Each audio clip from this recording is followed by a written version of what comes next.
Assalamualaikum warahmatullahi wabarakatuh. Perkenalkan, nama saya Rahmanul Mulzana dengan NPM 52001111038, Prodi S1 Akuntansi kelas A. Saya di sini akan menjelaskan yang pertama, perbedaan sistem pencatatan periodik dan perpetual, dan yang kedua, siklus akuntansi suatu perusahaan. Apa itu metode pencatatan periodik? Metode pencatatan periodik bersifat sederhana dan mudah untuk dilakukan karena pencatatan tentang pembelian dan penjualan dibedakan satu sama lain. Catatan atas laporan keuangan tentang pembelian dicatat dengan mendebit akun pembelian dan mengkredit akun kas atau utang. Sedangkan pencatatan atas penjualan dicatat dengan debit akun kas atau piutang dan kredit akun penjualan. Metode pencatatan perpetual adalah metode pencatatan yang dilakukan secara terus-menerus berdasarkan transaksi bisnis perusahaan yang menyebabkan pemasukan, pengeluaran persediaan barang, dan retur pembelian barang yang dilakukan oleh sebuah perusahaan. Perbedaan metode periodik dan perpetual dari kegiatan akuntansi. Yang pertama, pemakaian buku pembantu. Metode periodik tidak memakai buku pembantu tetapi catatan biasa saja. Sedangkan metode perpetual menggunakan kartu persediaan barang dagang.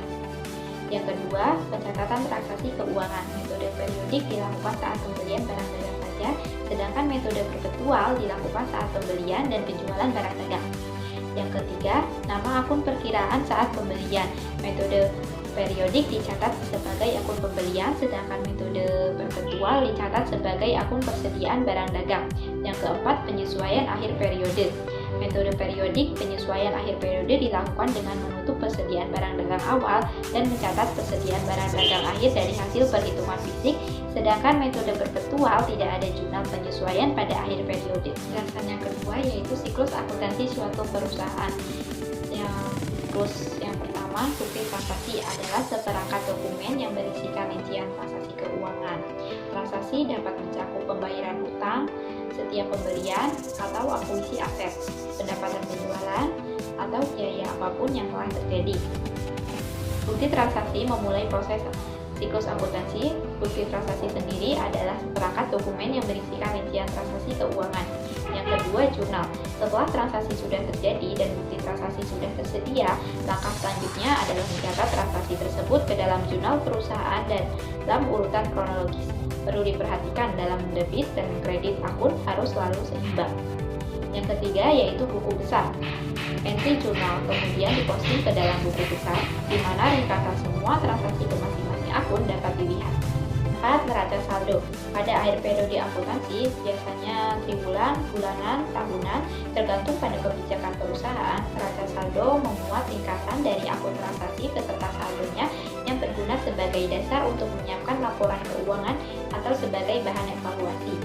Yang kelima, jurnal penyesuaian. Pada akhir periode akuntansi perusahaan, jurnal penyesuaian harus diposting ke akun-akun tertentu pada akhir periode akuntansi agar sesuai dengan kondisi sebenarnya berdasarkan akuntansi aktual, sehingga perusahaan dapat membuat laporan keuangan dengan tepat. Yang keenam, laporan keuangan. Laporan keuangan terdiri dari neraca, laporan laba rugi, dan laporan arus kas yang disusun menggunakan saldo yang sudah benar. Yang ketujuh, jurnal penutup. Pada saat jurnal penutupan tersebut diposting, semua akun nominal saldonya menjadi nol dan sudah siap digunakan untuk mencatat transaksi berjalan pada awal periode berikutnya.